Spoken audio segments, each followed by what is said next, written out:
1898 খ্রিস্টাব্দ। এক বছর আগে রামকৃষ্ণ মিশনের সূত্রপাত হয়েছে। প্লেগ রোগাক্রান্ত কলকাতা ও কলকাতার মানুষকে বাঁচাবার জন্য স্বামী বিবেকানন্দ রামকৃষ্ণ মিশনের সন্ন্যাসীদের পথে পথে নামিয়েছেন। নিঃসম্বল সন্ন্যাসীদের কতটুকুই বা সংস্থান। কয়েকদিনের মধ্যেই ত্রাণ কার্যের জন্য আর্থিক সঙ্গতি নিঃশেষ হয়ে গেল।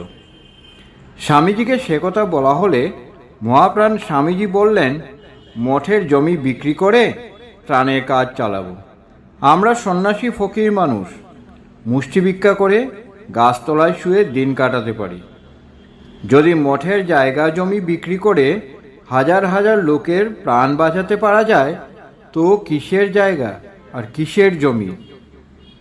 গুরুভাইয়েরা প্রমাদ গুনলেন। স্বামীজিকে বোঝাবে কে?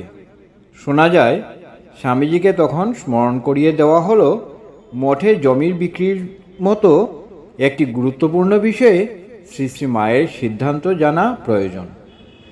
অমনি স্বামীজি বললেন, নিশ্চয়ই, চলো মায়ের কাছে যাই।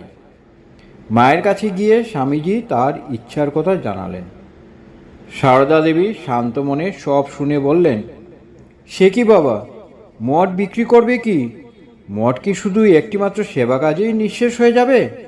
কত কাজ তার অনন্ত ভাব সারা পৃথিবীতে ছড়িয়ে পড়বে, যুগ যুগ ধরে এইভাবে চলবে।